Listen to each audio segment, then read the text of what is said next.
아멘. 자, 오늘 이 말씀을 통해서 직분자 안에 있는 불신앙이라고 하는 제목으로 함께 은혜를 나누고 우리의 신앙을 한번 되돌아보는 시간을 가져보려고 합니다. 일반적으로 직분 또는 직분자라고 하면 목사, 장로, 권사, 안수집사, 일반 그런 서리집사, 이런 교회에 주는 어떤 직책의 의미를 가지고 있습니다. 그래서 직분자라고 하면 내가 집사인데, 권사인데, 또 반대로 그런 직책이 없는 분들은 나는 직분 없는데, 그래서 난 직분자하고는 상관이 없구나, 이런 생각을 가집니다. 근데 여러분, 그것은 교회 행정적인 의미의 직분이고, 성경 안에서의 직분은 하나님이 세우신 일꾼이라는 의미입니다. 그래서 구약 성경식으로 이 직분자를 표현하면 뭐가 되냐면 하나님의 종이에요, 종. 신약 성경적인 의미로 표현하면 청직입니다. 그러면 누가 종이고 누가 청직입니까? 모든 믿는 자가 하나님의 종이에요. 왜냐하면 믿는다는 그 자체가 뭐냐면, 믿음은 누가 주시는 겁니까? 하나님이 주는 거지요. 하나님이 믿음을 주실 때 그 사람을 하나님의 백성, 종을 세워서 하나님이 원하시는 그 뜻을 이루기 위해서 우리에게 믿음을 주시고 구원의 은혜를 베풀어 주신 것입니다. 그래서 오늘은 행정적인 의미의 직분의 의미가 아니라 그런 포괄적인, 하나님이 우리 한 사람 한 사람을 택하셔서 하나님의 나라의 일꾼으로 세우시는 그런 성도, 믿는 자들 속에 가지고 있는 불신앙의 모습을 함께 살펴보면서 각자의 신앙을 한번 되돌아보고 나는 하나님 앞에 어떤 직분자의 모습을 가지고 있는가 한번 되돌아보는 시간을 가져보려고 합니다. 오늘 한 그 직분자의 예를 오늘 빌립이라고 하는 사람을 통해서 함께 생각해 보려고 합니다. 먼저 사도행전 6장 1절을 보면, 자, 예루살렘 교회에 이제 전도가 일어나서 교회가 부흥이 되기 시작을 합니다. 6장 1절에 보면 교회가 부흥이 되다 보니까 교회 안에 많은 일들이 일어나는데, 그 가운데 1절에 그때의 제자가 더 많아졌는데 헬라파 유대인들이 자기의 과부들이 매일 구제에 빠짐으로 히브리파 사람을 원망하니, 자, 여러 사람들의 교회 안에 들어오니까 어려운 사람들도 많이 있었겠죠. 그래서 구제를 하는데 예루살렘이니까 유대인들이 주를 이루었겠죠. 유대인들은 자기네 유대인들을 많이 돕는데 헬라파 사람들, 이방인들은 잘 돕지를 않는다고 불평을 하는 거예요. 자, 그래서 2절에 12사도가 제자들을 불러다가 이렇게 얘기합니다. 우리가 하나님의 말씀을 제쳐놓고 접대를 일삼는 것이 마땅하지 않다. 뭐냐면 자꾸 원망 불평하니까, 베드로님 이럴 수가 있습니까? 요한님 이럴 수가 있습니까? 자꾸 그렇게 불평을 하니까 거기에 시간이 뺏기다 보니까 다른 일을 못 하겠거든요. 그래서 12사도가 3절에 형제들아, 너희 가운데서 성령과 지혜가 충만하여 칭찬받는 사람 7을 택하라. 우리가 이 일을 그들에게 맡기고 우리는 오로지 기도하는 일과 말씀 사역에 힘쓰리라. 그렇게 해서 우리가 잘 알고 있는 7 집사를 세우는 거예요. 자, 그러면 7 집사의 주 업무는 뭡니까? 이 일을 그들에게 맡기고 했으니까 이 일이 뭐예요? 구제하는 거예요. 구제. 어려운 사람들, 도움이 필요한 사람들을 섬기고 돕는 일을 위해서 믿음이 좋은 7사람을 택했습니다. 자, 그 7사람의 이름이, 명단이 5절에 나옵니다. 여기 보면 우리가 잘 아는 스데반도 있고 또 빌립도 등장을 하지요.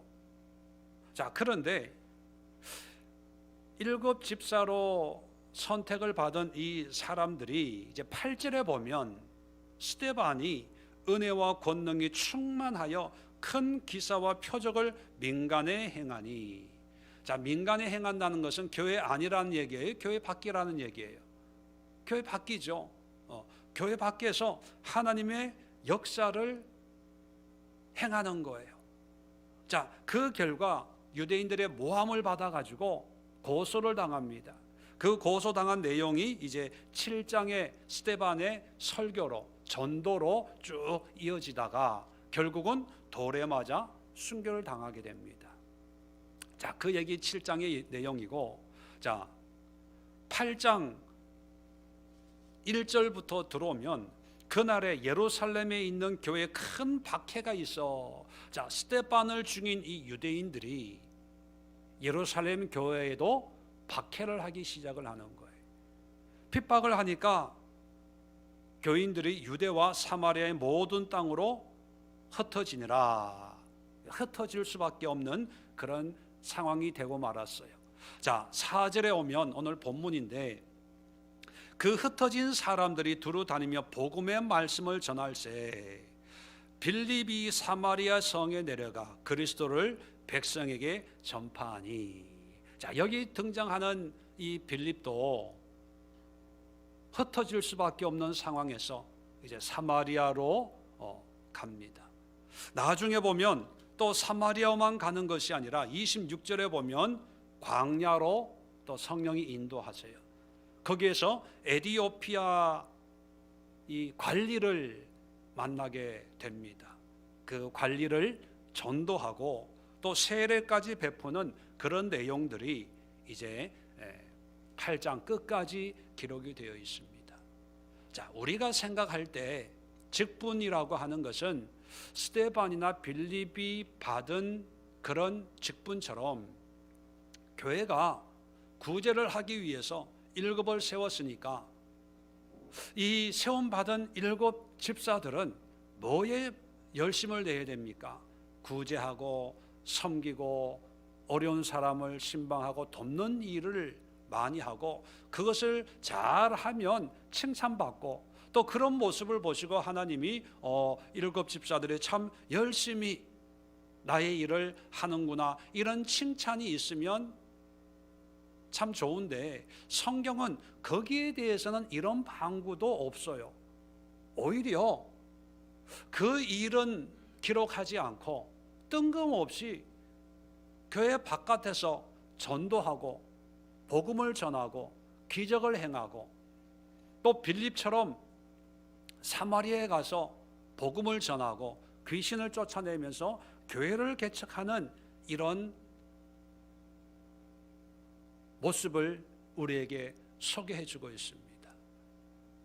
그러면 직분자의 사명을 잘 감당하고 있는 겁니까? 우리가 보통 직분 그러면 그저 오늘날은 교회에서 부르는 호칭으로 여깁니다. 성도님 하기가 조금 민망하니까 집사님, 연세가 좀 있으면 권사님, 그렇게 이렇게 불러요. 또 어떤 경우는 교회가 어떤 일을 맡기기 위해서 그냥 집사로 임명을 하고 권사를 임명하고 장로로 임명을 하지요. 그러면 그 직분을 받은 사람은 그 일을 아주 충성스럽게 섬기고 봉사하는 그런 기능 또는 역할로 이해를 합니다. 그런데 오늘 이러한 스데반이나 빌립의 모습을 통해서 성경이 말하고 있는 직분의 의미가 뭔가를 한번 살펴보면서 여러분이 잘못 생각하고 오해했던 것들이 있다면 여러분 스스로 정리하는 그런 시간을 가지려고 합니다. 성경이 말하는 직분이란 무엇냐? 세 가지를 말씀을 드릴 텐데, 첫 번째, 직분자는 일이 아니라 하나님께 헌신하는 사람입니다. 일이 아니에요. 자, 여기 보면 스데반이나 빌립은 분명히 교회가 주어진 일이 있습니다. 구제의 사역을 위해서 세움을 받았어요. 물론 그것을 열심히 해야 되겠지요.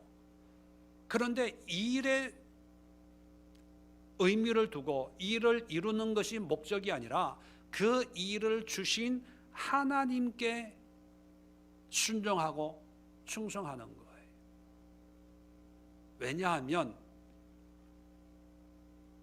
일이 급해서가 아니라 하나님이 쓰시는 사람이기 때문인 것이요.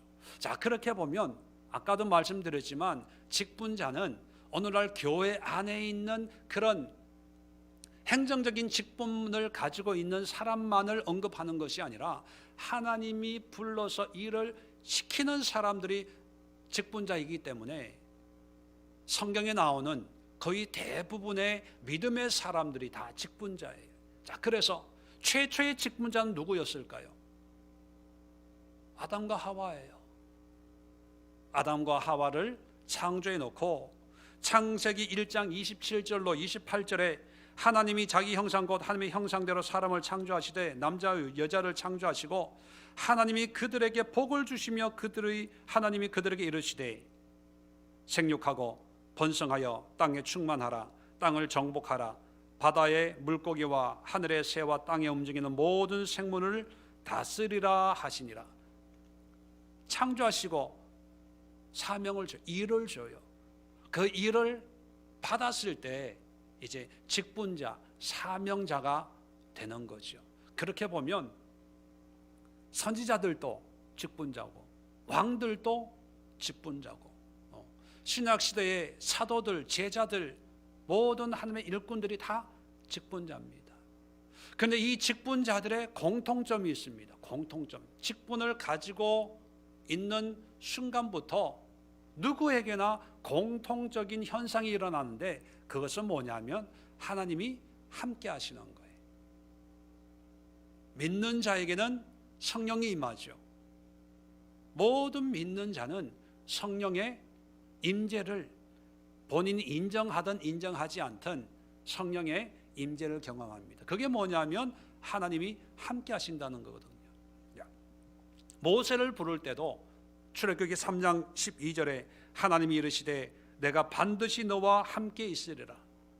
자, 여호수아를 세울 때도 여호수아 1장 5절에 내가 모세와 함께 있었던 것 같이 너와 함께 있을 것입니다. 자, 선지자 중에 예레미야를 세울 때도 예레미야 1장 8절에 너는 그들 때문에 두려워하지 말라. 내가 너와 함께하여 너를 구원하리라. 자, 제자들 나중에 사도가 되지요. 이들을 파송할 때 마태복음 28장 20절에 볼지어다 내가 세상 끝날까지 너희와 항상 함께 있으리라.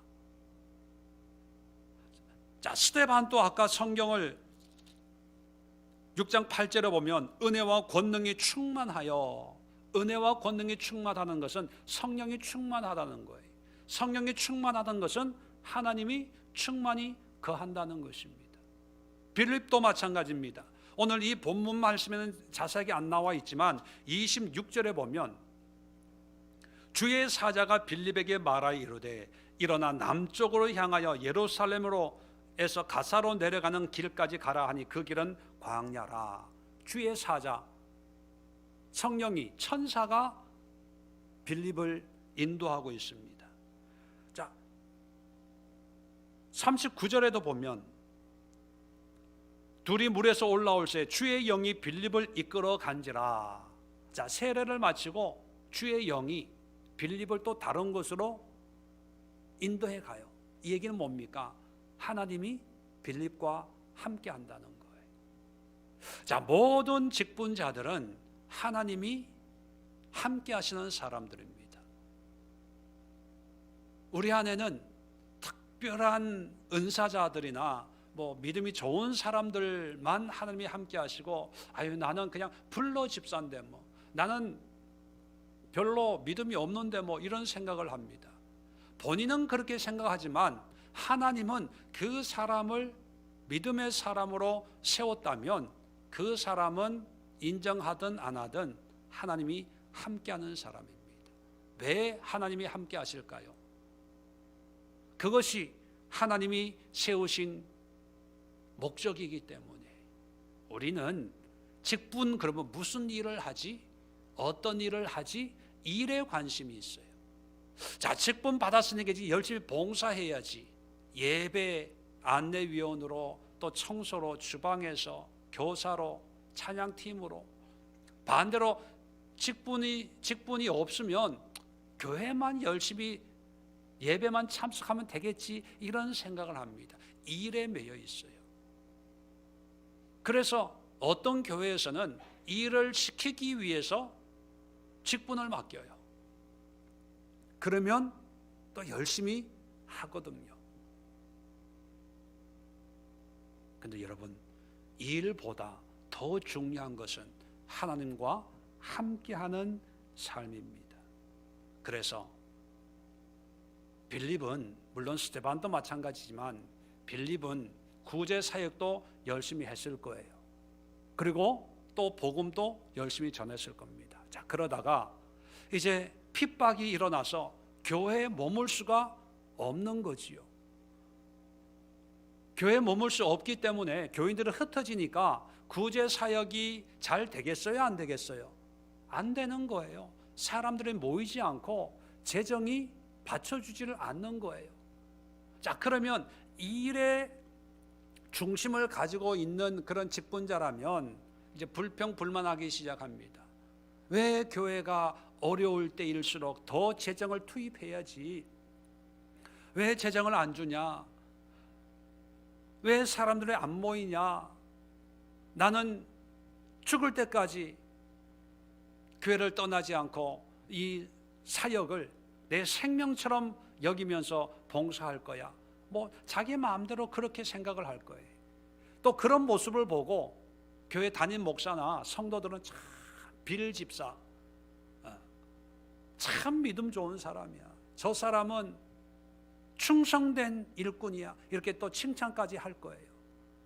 그런 칭찬을 들으면서 현실은 상황이 어려워지니까 불평, 짜증, 또 그런 마음을 억누르면서 또 봉사를 하려니까 얼마나 힘들게 그 일을 하겠습니까? 자, 그런데 빌립은요, 그렇게 하지 않고 흩어졌어요. 떠나갔어요. 사마리아에 와가지고 그냥 전도하는 거예요. 구제 이런 거 안 하고 열심히 전도해요. 교회가 개척이 되기를 시작합니다. 이 소식이 예루살렘에 있는 사도들에게까지 소문이 나가지고 베드로와 요한이 와서 교회에서 부흥회를 하고 돌아갈 정도로 그런 사역을 하고 있습니다. 우리가 볼 때 교회가 일을 맡겼는데 조금 어렵다고 던져버리고 다른 데로 가? 이런 믿음 없는 사람, 이렇게 생각할 수가 있습니다. 그런데 여러분, 성경이 말하는 직분자의 자세는 일에 충성하는 것이 아니라 하나님께 충성하는 거예요. 하나님이 옮기시면 그냥 순종해서 옮겨가는 거예요. 이 일을 할 수 있냐 없냐 거기에 연연하지 않고, 중요한 것은 하나님이 일을 주시면 하고 그 일을 뺏어가시면 다른 걸 하고 하나님의 뜻에 순종하도록, 하나님만 바라보도록 세움받은 사람이 직분자인데, 어떤 경우에는요, 일을 하도록 세움받았다는 그런 사명의식이 너무 투철하다 보니까 그 일을 교회가 이제 다른 걸 했으면 좋겠습니다 그러면 시험 받아요. 실질적으로 어떤 교회 성가대에 있던 일인데, 이제 연세가 드시니까 권사님 이제는 좀 쉬시지요. 그게 너무 서운해가지고 상처받아서 몇 년을 가슴앓이하고, 또 어떤 분은 제가 직접 만난 분이 있는데요, 오랫동안 교회 반주를 했어요. 연세가 많이 70이 훌쩍 넘어버렸어요. 그러니까 교회 젊은 사람들하고 이게 아무래도 이게 호흡이 안 맞아서 좀 더 이게 다른 분을 반주자로 세운 거예요. 근데 이 권사님이 그게 상처가 돼가지고 지금도 그게 해결이 안 됐어요. 물론 주어진 일에 열심을 내는 건 참 좋습니다. 그러나 더 중요한 것은 하나님이 나에게 어떤 생각을 가지고 있는가, 그걸 알아야 돼요. 그래서 환경이 바뀌고 여건이 바뀌면 내가 하던 일을 못하게 돼서 힘들다 어렵다 그게 아니라 바뀌어진 상황에서 하나님이 나에게 어떤 일을 하기를 원하실까, 하나님이 원하는 일을 찾는 그런 믿음이 있어야 됩니다. 오늘 성경에도 예루살렘에서 교회에서 핍박 때문에 흩어졌어요. 흩어진 사람들이 두루 다니며 4절에 보니까 복음의 말씀을 전할세. 흩어진 것이 문제가 아니라 흩어져서도 하나님의 일을 감당하고 있다는 것입니다. 오늘날 코로나19로 비대면 예배, 비대면 예배라고 하는 것은 예배하게 있는 용어도 아닌데 그냥 일반적으로 사용하니까 사용하면 비대면 상황에, 자, 이럴 때 우리가 가져야 될 직분자의 마음은 뭐냐 하면, 교회에서 모여서 예배드리나 가정에서 예배드리나 우리가 하나님의 자녀로서 하나님의 일꾼으로서 하나님의 사명을 감당하는 데에는 영향을 받지 않고 내가 있는 곳에 하나님의 일을 찾아야 되는 거예요. 왜냐하면 하나님이 사마리아로 인도하시는 목적이 있거든요. 광야로 인도하는 목적이 있거든요. 그 목적에 맞게 일을 찾아야 되는데, 일반적인 직분자, 우리가 가지고 있는 직분자의 생각을 가지고 있으면 늘 구제 사역을 내가 맡았는데, 구제 부장인데, 구제 위원인데 이걸 해야지, 이걸, 거기에 매이다 보면 하나님의 또 다른 역사를 이루어갈 수 없는 그런 상황에 빠질 수가 있다는 것입니다. 자, 그래서 두 번째 직분자는요, 하나님의 계획에 쓰임 받는 사람이다라고 하는 의식을 가지고 있어야 됩니다.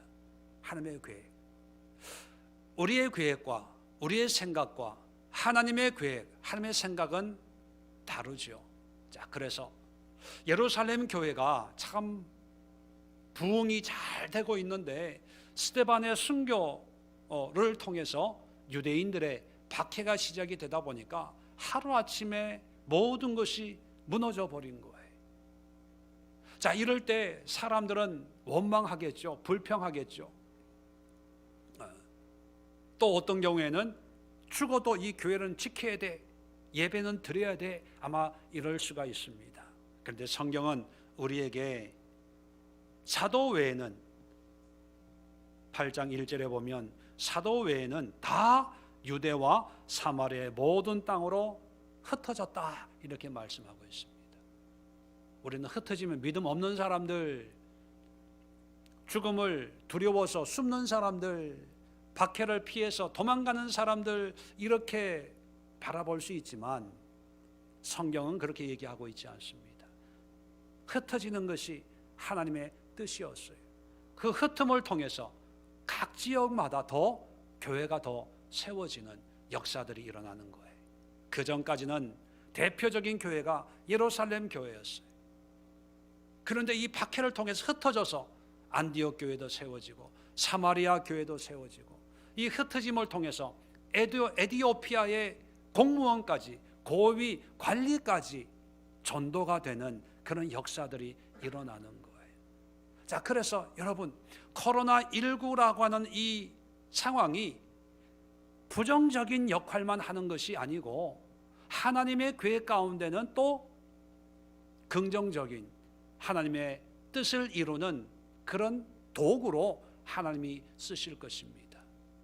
직분자들은 무슨 생각을 해야 되냐 하면, 익숙해진 상황, 익숙해진 일, 봉사, 내가 이 일을 하도록 부름을 받았기 때문에 죽어도 이 일을 해야지, 그런 생각도 물론 중요하지만 그 생각은 철저하게 무엇을 기초로 있어야 되냐 하면 하나님의 뜻에 기초를 두어야 됩니다. 하나님의 계획이 나를 이 일을 하기를 원하신다면 죽어도 그 일을 해야 되겠죠. 그런데 하나님의 뜻이 지금은 다른 곳에 가서 다른 일을 하는 그런 계획이라고 하는 것을 내가 기도를 통해서 확신을 가지고 있으면 구제 사역하는 거 내려놓으세요. 봉사하는 거 내려놓으세요. 그리고 가세요. 자, 가는데 빌립이 간 곳이 오늘 8장에 보면 두 곳을 우리에게 얘기해 줍니다. 첫 번째는 어디로 갑니까? 사마리아로 가요. 여러분, 요한복음 4장 공부할 때도 말씀드렸지만 유대인들에게 사마리아 땅은 그렇게 기분 좋은 것이 아닙니다. 상종을 안 해요. 상종을. 지도를 보면 북쪽에 갈릴리 지역이 있고 남쪽에 예루살렘이 있습니다. 그 중간에 샌드위치처럼 끼어 있는 지역이 사마리아 땅이에요. 그런데 경건한 유대인들은 갈릴리 북쪽 지방에서 예루살렘으로 갈 때 사마리아 땅을 밟지조차도 안 해요. 만나서 말 걸지도 않아요. 사마리아 땅을 피해서 지중해 연안으로 해서 삥 둘러서 예루살렘으로 가는 그런 삶을 살고 있습니다. 왜냐하면 유대인들은 사마리아 사람들을 유대인으로 인정하지 않고 이방인으로 이방인. 그런데 그런 상황을 잘 알고 있는 이 빌립은 흩어지는데도 그 사마리아 땅으로 가요. 가서 복음을 전해요. 귀신을 쫓아내요. 많은 질병 걸린 사람들을 고쳐줍니다. 이것은 우리는 그냥 쉽게 넘어갈 수 있는 그런 문제죠. 아, 사마리아에 갔구나. 그런데 당시 상황을 보면 경건한 유대인이라면 다른 데는 갈 수 있어도 사마리아는 피하고 싶은 곳이에요. 그런데 거기에 가는 거예요. 왜요? 하나님의 계획과 섭리가 있겠지. 이곳에 불러오신 하나님이 나를 통해서 뭔가 하실 일이 있겠지. 그게 직분자입니다. 다시 말하면 우리가 가지고 있는 직분의 모습은 뭐냐면 내가 하고 싶은 일, 또 내가 해야 될 일을 찾아요. 그래서 다른 교회에서는 이렇게 열심히 봉사하다가 이 교회는 작아서 할 일이 없네, 나한테 맞는 일이 없네, 보통 그렇게 생각하죠. 그런데 직분자는요, 그렇게 생각하면 안 된다는 거예요. 그럼 어떻게 생각해야 됩니까? 하나님이 이 작은 교회로 인도하셨을 때는 나를 통해서 하나님이 하실 일이 있어서 여기까지 보내주셨을 거야. 하나님, 이곳에서 내가 해야 될 일이 무엇입니까? 하나님이 나에게 하실 일을 찾는 거예요. 그런 마음으로 찾다 보면 내가 잘하고 있는 일, 또 잘했던 일이 아니라 좀 서툴고 해보지 않는 그런 일이라도 그래, 하나님이 이 교회로 인도하신 목적이 바로 내가 이 일을 하기를 원하셔서 여기 있게 하셨구나. 그걸 깨닫고 그걸 최선을 다하는 거예요. 다음에 26장에 보면 또 성령이 광야로 인도해요. 여러분, 말이 광야지 팔레스타인 지역의 광야라고 하는 건 사람 살 곳이 아닙니다. 사람이 없어요. 그런데 광야로 가라고 할 때 아니야, 그거 광야 가면 지금 이 사마리아에서 지금 굉장한 부흥이 일어나고 있거든요. 놀라운 역사가 일어나고 있거든요. 지금 한참 성령의 역사가 일어나는데 광야로 가라고, 그 말이 안 되는 거예요. 말이 지금 더 여기서 교회를 증축을 하고 제자 훈련을 하고 프로그램을 만들어 가지고 더 많은 사람들에게 복음을 전하고 이제 수요 집회, 목요 집회, 금요 집회를 통해서 은사 집회 통해서 더 많은 환자들을 치료해야 되는데 그러고 있을 상황이거든요. 그런데 광야래요. 사람이 전혀 없는데, 그런데 가요. 가서 한 사람을 만나는 겁니다. 한 사람. 빌립 입장에서는 정말 가진 게 없는 사람이고, 에티오피아 내시는 아주 고위 관리거든요. 그러면 그냥 지나칠 수 있어요. 어디 갔다가 오는 돌아가는 사람인가 보다. 그런데 직분자는요, 하나님께서 광야로 인도했는데 이 광야에서 내가 뭘 하기를 원하시지? 그러고 있는데 고위 관료를 만나요. 보통 같으면 엄두가 안 나는 그런 상황이지만, 하나님이 나를 여기로 인도하신 것이 저 사람에게 복음을 전하라고 인도한 거구나. 그래서 달려가서 그 사람을 만나서 복음을 전하고 세례까지 받게 하고 또 미련 없이 떠나는 그런 모습을 우리에게 소개해주고 있습니다. 직분자란 하나님의 계획에 쓰임받는 사람이기 때문에 직분자는 항상 그런 생각을 하며 신앙생활을 해야 됩니다. 뭐냐면, 하나님, 내가 이곳에 있는 이유가 뭡니까? 하나님의 계획을 이루기 위해서 내가 이곳에 있는데 내가 뭘 해야 될까요? 하나님의 뜻을 무엇으로 이루어 드릴 수 있습니까? 항상 어떤 환경, 여건 속에서도 그런 마음으로 하나님 앞에 살아내는 것입니다. 학교에 가든 직장에 있든 교회에 있든 가정에 있든 코로나19 상황이든 아니면 평상시의 상황이든 모든 상황 속에 나를 직분자로 세우신 하나님은 나에게 분명한 계획이 있다. 그 계획을 이루기 위해서 하나님은 21세기의 사마리아로 인도할 수도 있고 21세기의 광야로 인도할 수도 있고 21세기의 여러 가지 문제와 어려움과 질병 가운데 있는 사람에게도 인도할 수가 있고, 또 오늘날에 내가 감히 만날 수 없는 그런 고위직에 있는 특별한 사람들, 내 말씨가 먹히지 않는 그런 사람들을 만나게 할 수도 있고, 하나님의 뜻을 따라 하나님의 도구로 쓰임받는 그런 삶을 사는 것이 나의 본분이다. 이런 마음의 각오를 가지고 사는 그런 삶이 되어야 된다는 것입니다. 다윗은 여러분 잘 아시는 것처럼 어릴 때 사무엘에게 기름 부음을 받았습니다. 기름 부음 받았다는 것은 자기가 왕이 된다는 것을 본인은 알고 있다는 거예요. 자, 기름 부음 받고 왕궁에 들어가서 사울과 같이 살게 되었을 때, dream come true, 꿈은 이루어진다, 아마 그런 생각을 했을 겁니다. 자, 그런데 그 허니문은 오래 가지 않고 이제 사울에게 쫓기는 신세가 되지요. 광야로 도망을 가요. 여러분 같으면 우리는 성경 읽을 때 다윗이 광야로 도망을 갔구나, 이렇게 살았구나, 엔게디 동굴에서 살았구나, 그냥 그렇게 쉽게 생각하지만, 여러분 같으면 도망자 입장이 되었다면 한순간에, 하루아침에 어떤 생각이 들까요? 하나님, 이게 뭡니까? 언제 기름 부음을 주고 왕이 된다면서요? 나를 축복한다면서요? 이게 뭡니까? 그러지 않겠어요?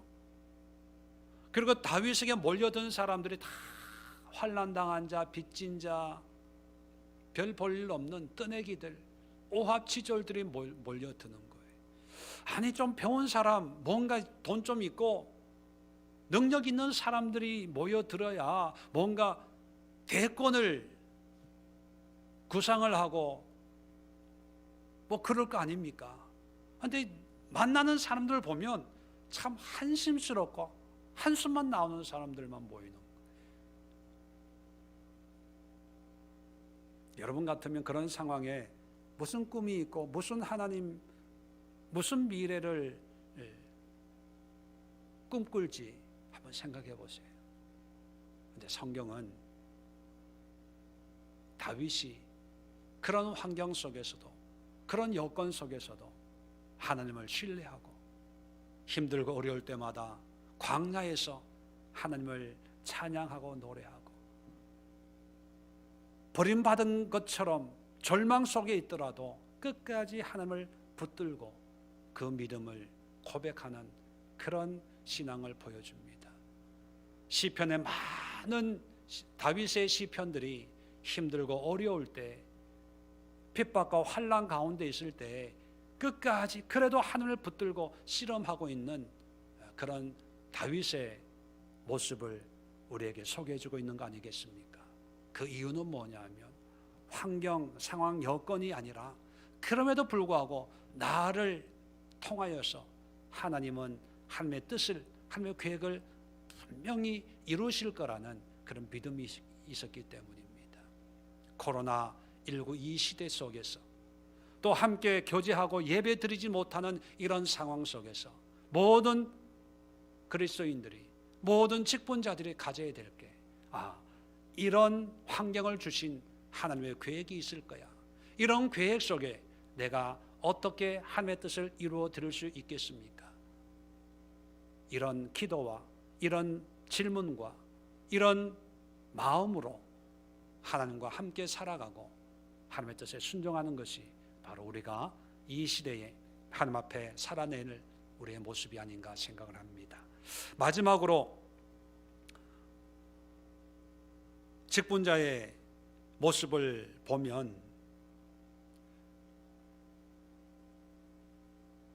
복음을 전하는 그런 장면을 우리에게 소개해 주고 있습니다. 5절에 보니까 사마리아 성에 내려가 그리스도를 백성에게 전파하니, 광야에서도 에티오피아 관리에게 예수님을 전하고 세례를 받게 하는 그런 모습을 우리에게 보여줍니다. 스데반도 구제 사역을 위해서 세움받은 집사지만 성경은 그가 복음을 전하는 것을 우리에게 소개해주고 있습니다. 그렇다면 직분자에게 있어서 가장 근본적인 목표는 뭘까요? 일을 충성스럽게 하는 것도 목표입니다. 그러나 그것은 목표를 이루기 위한 하나의 과정에 지나지 않습니다. 우리가 봉사를 열심히 하는 걸 통해서 궁극적으로는 복음을 전파하는 거예요. 예수님을 드러내고 하나님을 드러내고 하나님께 영광을 돌리는 복음의 삶을 살기 위해서 하나님이 우리를 세운 거지, 일을 시키기 위해서, 교회를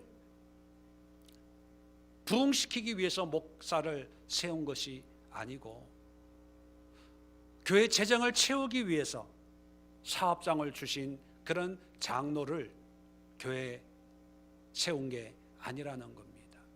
사업하시면 사업을 통해서, 직장이면 직장을 통해서, 목회하는 목사면 목회를 통해서 교회를 키우는 것이 아니라 하나님의 복음을 전하는 것입니다.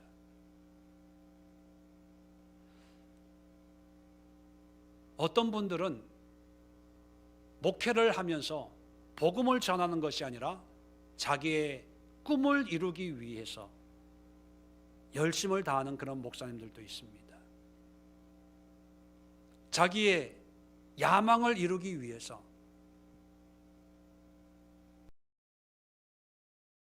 다하는 그런 목회자들이 있습니다. 그래서 많은 사람들이 착각을 하죠. 보여지는 모습 때문에.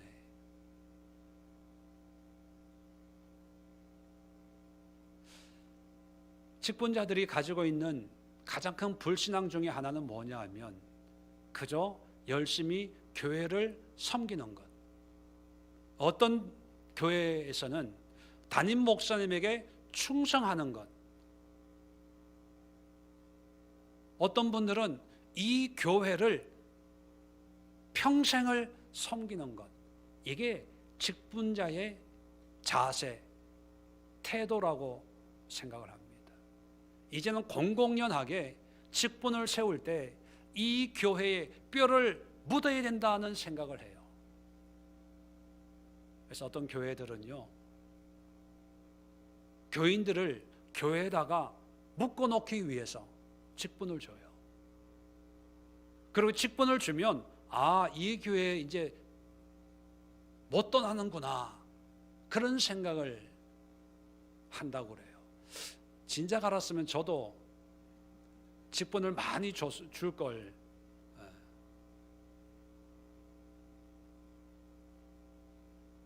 오늘날의 직분의 개념이 그 정도 수준이에요. 근데 성경을 보면 7 집사를 세운 그 과정을 보면 물론 교회 봉사를 해야 되죠. 근데 그 교회 봉사는 복음을 위한 하나의 방법이고 수단에 불과하고, 스데반도 목숨을 도로에 맞아가면서도 복음을 전했어요. 빌립도 흩어지면 사마리아로 가서 복음을 전하고, 광야에 가면 광야에서 복음을 전하고, 도시든 시골이든 병든 사람이든 건강한 사람이든 지체가 높은 사람이든 낮은 사람이든 상관없이 만나는 사람들에게 복음을 전하는 그런 모습을 우리에게 보여주고 있습니다. 이게 직분자의 자세고 태도가 되어야 됩니다.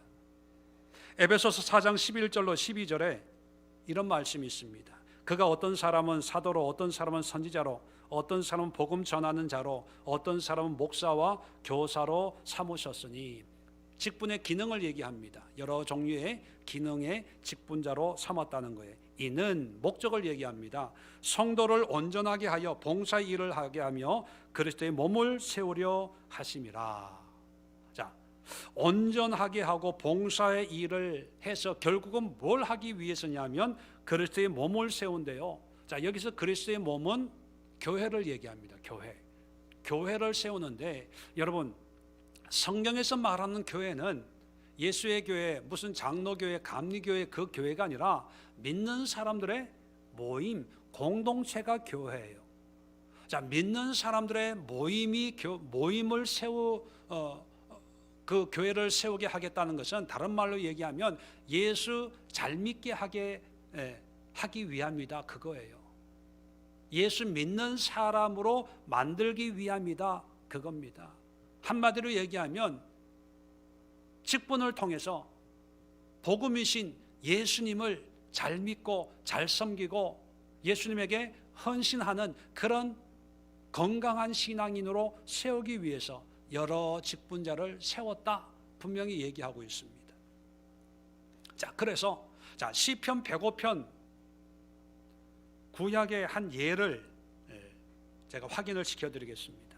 자, 이것이 어떤 의미냐? 시편 105편을 한번 보세요. 자, 시편 105편은 참 재미있는 내용인데, 내용은 간단해요. 내용은 간단한데, 자, 집에서 지금은 다 105편을 다 읽을 수는 없으니까 간단하게 읽지만 105편을 집에서 한번 쭉 읽어보시는데, 내용은 뭐냐면 아브라함부터 출애굽까지의 내용을 아주 엑기스만 간단하게 요약을 하고 있어요. 아브라함부터 출애굽까지. 그래서 아브라함을 얘기하고 야곱을 얘기하고 요셉을 얘기하고 그들의 삶을 얘기합니다. 그런데 1절부터 4절까지 보면, 자, 여호와께 감사하고 그의 이름을 불러 아뢰며 그가 하는 일을 만민 중에 알게 할지어다. 그에게 노래하며 그를 찬양하며 그의 모든 기이한 일을 말할지어다. 하나님에 대해서 이렇게 얘기하라는 거예요. 그의 거룩한 이름을 자랑하라. 여호와를 구하는 자들은 마음이 즐거울지로다. 여호와 그의 능력을 구할지어다. 그의 얼굴을 항상 구할지어다. 여러분 1절부터 4절까지의 내용, 하나님을 찬양하고 그에 대해서 말하라, 이거를 우리식으로 요즘식으로 한마디로 얘기하면 뭐냐면 복음을 전하라는 얘기예요. 하나님을 전해라, 복음을 전해라, 예수님을 전해라, 그거예요. 자, 이렇게 1절부터 4절까지 얘기하면서 5절부터 뭘 얘기하냐면 아브라함을 얘기해요. 5절에 그의 종 아브라함의 후손 쭉 얘기하면서 10절에 보면 야곱에게 세우신 율례, 야곱이 나옵니다. 12절은 그때 그들의 사람 수가 적어 그 땅에 나그네가 되었고 떠돌이 생활하다가 16절에 그 땅에 기근이 들게 하사 그들이 의지하고 있는 양식을 다 끊으셨도다. 이제 기근 때문에 이제 이게 애굽으로 가는 걸 얘기하는 거예요. 자, 17절에 그가 한 사람을 앞서 보내셨으며 요셉이 종으로 팔렸도다. 이제 요셉의 종이 팔리는 거를 얘기하는 거예요. 이제 가나안에 이제 애굽에 들어가는 걸 쭉 얘기하는 거예요. 네. 자, 25절 볼까요? 24절에는 이제 가나안에 가가지고 이스라엘 백성들이 크게 번성하는 걸 얘기하고요. 25절에 그 대적들의 마음이 변하게 하여 애굽 왕이 바로의 마음을 이제 변하게 하는 거예요. 그의 백성을 미워하게 하시며 바로가 이제 백성들을 어렵게 하는 거죠. 자, 26절에 그리하여 그는 그의 종 모세와 그의 택한 아론을 보내시니 이제 모세를 통해서 출애굽하는 거예요. 출애굽해가지고 쭉 10가지 재앙의 얘기도 나와요. 쭉 얘기해가지고 자 43절 보세요. 그의 백성이 즐겁게 나오게 하시며 그의 택한 자는 노래하며 나오게 하고 여러 나라의 땅을 그들에게 주시며 민족들이 수고한 것을 소유로 가지게 하셨으니 이게 출애굽하는 거예요. 그러니까 아브라함부터 출애굽 때까지의 얘기를 쭉 하면서 45절 결론이 뭐냐면 이는이라고 하는 결론을 얘기하는 거죠. 자, 그들의 율례를 지키고 그의 율법을 따르게 하려 하심이로다. 할렐루야. 결론이 뭐냐면 한마디로 얘기하면 하나님의 말씀에 하나님의 계명에 순종케 하기 위해서다. 그거예요. 그럼 이렇게 요약할 수 있어요. 하나님은 역사를 통해서 많은 일꾼들을 직분자들을 세워요. 아브라함도 있고 야곱도 있고 요셉도 있고 그죠? 직분자를 세워서 어떤 역사를 만들면서 흘러가게 하십니다. 소위 역사라고 얘기하죠. 자, 하나님이 이 역사를 주관하는데 하나님이 역사를 주관하는 목적이 뭘까요? 또 하나님의 일꾼들을 세우는 목적이 뭘까? 한마디로 얘기하면요, 하나님을 알게 하기 위해서, 복음을 전하기 위해서. 그래서 1절부터 4절까지 미리 얘기하는 복음을 전해라, 하나님을 전해라. 그 예로 아브라함부터 쭉 직분자를 세우면서 하나님이 이렇게 역사하신 것이 바로 이를 통해서 하나님을 알게 하기 위해서 하나님이 이렇게 인도한 거다. 그렇게 얘기하시는 거예요. 그러면 오늘날 우리 직분자들, 하나님의 일꾼들은 때를 얻든지 못 얻든지, 코로나19 상황이든지 아니든지, 교회에 나올 수 있는 상황인지 아니면 나올 수 없는 상황이든지 상관하지 않고 우리는 우리 삶 속에서 복음을 전해야 돼. 교회에서 봉사 안 하는 거 괜찮아요. 교사 못 하는 거 괜찮고요. 찬양 못 하는 거 괜찮고요. 주방 봉사 못 하는 거 괜찮아요. 그러나 그런 건 할 수도 있고 못 할 수도 있어요. 그러나 하나님이 우리를 부르시고 하나님의 자녀로 하나님의 백성을 세웠다는 그 사실 하나만으로도 우리는 하나님의 직분자인데, 직분자의 사명은 뭐냐면 복음을 전하는 거예요. 코로나19 때문에 복음 전하는 게 불가능합니까? 아니에요. 어쩌면 더 기회가 될 수가 있습니다. 물론 많은 사람에게 복음을 전할 수 없지만 한 사람 한 사람 만나서 어렵고 힘든 이런 상황 속에 인간의 약함을 통해서 전능하신 하나님을 전할 수가 있겠죠. 자, 한 군데만 더 찾아보고 마치겠습니다. 요한계시록 4장입니다. 자, 구약을 살펴봤으니까 신약도 한번 살펴봐야 밸런스가 맞을 것 같습니다. 자, 요한계시록 4장 10절 11절입니다.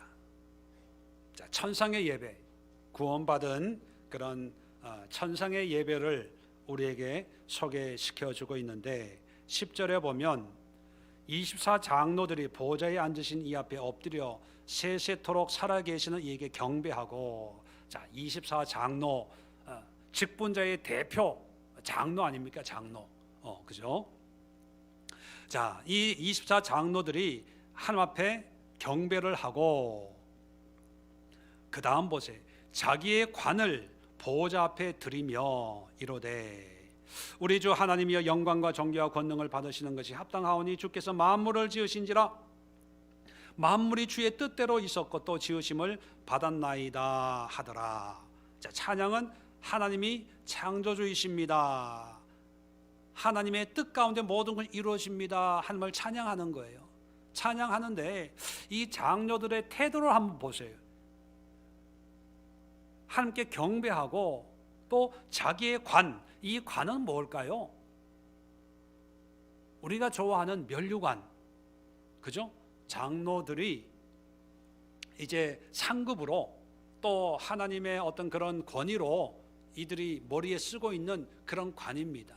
우리가 일반적으로 알고 있는 면류관, 장로로서 얼마나 이 땅에서 충성하고 봉사하고 많은 일을 했겠죠. 거기에 따르는 어떤 상징적인 이 관을 장로들이 다 쓰고 있었는데, 하나님 앞에 예배할 때, 하나님 앞에 섰을 때 이 관을 어떻게 해요? 보좌 앞에 드리며, 드린다. 개정되기 전에는요 어떻게 번역을 했냐면 던지며 이렇게 번역을 해요. 던지며. 또 영어 성경은 이걸 어떻게 번역하냐면 내려놓는다, lay down, 내려놓는다 이런 표현을 써요. 한마디로 얘기하면 쓰고 있던 관을 하나님 앞에, 우리 현재 번역은 하나님 앞에 다시 드리는 거예요. 또 그 전, 그리고 킹 제임스 버전에는요 그 관을 던져버리는 거예요. 또 영어 성경에는 관을 쓰고 있다가 하나님 앞에 슬그머니 내려놓는 거예요. 자, 무슨 의미인지 아시겠죠? 어떤 표현은 방법이든지 간에 하나님 앞에 관을 슬그머니 이렇게 어떤 식으로든지 이렇게 내려놓을 수밖에 없는 그런 상황에서 슬그머니 내려놓으면서 하나님을 찬양하는 거예요. 이게 무슨 의미일까요? 아니 그냥 하나님이 주신 거니까 쓰고 하나님을 찬양해도 되잖아요. 근데 왜 장로들이 관을 내려놓고 드리고 던지고 하나님을 찬양한다 이렇게 표현하고 있을까? 여러분, 저는 그렇게 생각합니다. 하나님 앞에 우리의 공로는 무슨 일을 했다 하더라도 그 공로는 의미가 없어요. 우리끼리는 금면류관 왜 그런 거 있잖아요. 뭐 천국 가면은 뭐 면류관 뭐 개털 모자 무슨 모자 그런 얘기 있잖아요. 우리끼리는 그런 얘기를 할지 몰라요. 왜? 우리의 가치관이 있기 때문에. 아유, 목사님은 목회했으니까 상급이 많을 거예요. 나는 뭐 이제 예수 믿고 뭔가 하려고 하니까 나이가 많아서 그렇게 생각할 수 있어요. 그런데 여러분, 하나님 앞에 가면 우리가 뭘 하고 못하고 잘하고 크게 하고 이거 아무 의미가 없어요. 의미가 없어. 하나님 영광 앞에 부끄러워. 24 장로의 관이 얼마나 멋있겠습니까? 우리가 미로 짐작하면. 근데 그것도 부끄러워서 내려놓는 거예요. 던져버리는 거예요. 주님 앞에 아닙니다. 내가 받아야 될 건 이게 아니에요. 그리고 고백하는 건 하나밖에 없어요. 하나님뿐입니다. 하나님이 창조주이십니다. 이게 뭐예요? 복음밖에. 복음만 남아요. 복음만. 저도 목회를 수십 년 하고 있지만 목회 몇 년 해서 하나님 영광 받아 주옵소서, 이거 창피한 거예요. 아마 이 목회 목자도 못 끝낼 거예요. 오직 하나님이 누구인지, 예수님이 누구인지 이것만 얘기하는 거예요. 그렇다면 여러분, 직분자로서 아니 믿는 자로서 우리가 하나님을 잘 섬기고 교회를 섬기고 목회자를 섬기고 성도를 섬긴다는 것은 근극적으로는 복음밖에 없어요. 복음으로. 이방 땅인 사마리아에서는 큰 기쁨으로 변화됐다고 얘기하고 있습니다. 그죠? 오늘 8절에 그 기쁨의 원동력이 뭡니까? 복음이거든요. 코로나19로 이 시대가, 이 사회가 참 침울한 상황이 되고 있습니다. 또 우리 마음도, 개인 마음도 염려, 걱정, 불안 가득해요. 근데 이 모든 문제를 해결할 수 있는 게 뭘까요? 재난지원금을 전 국민에게 다 준다고 하면 기뻐할까요? 백신 아무나 다 맞을 수 있다고 한다고 기뻐할까요?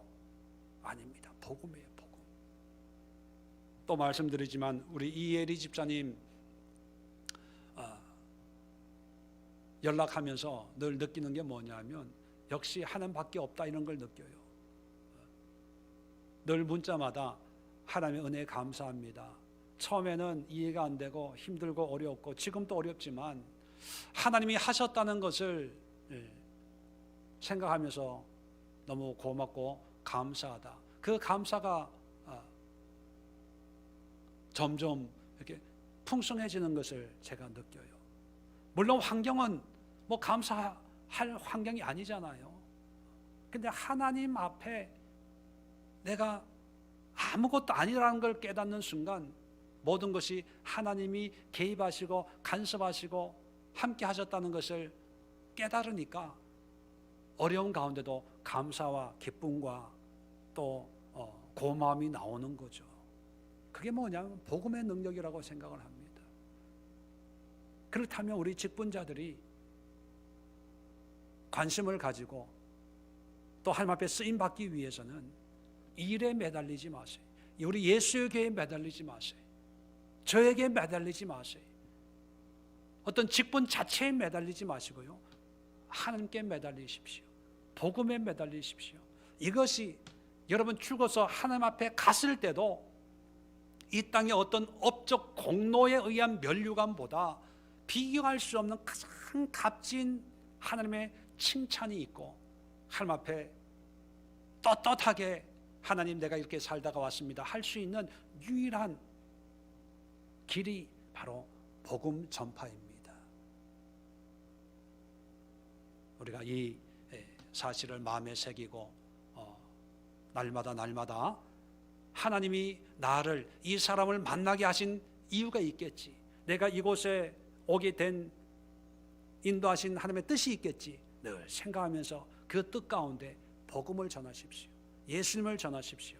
하나님을 찬양하고 주님 앞에 영광 돌리는 그런 삶을 사는 우리 예수의 모든 성도들 될 수 있기를 주의 이름으로 축원을 드립니다. 기도하겠습니다. 좋으신 하나님, 은혜와 사랑을 감사합니다. 하나님께서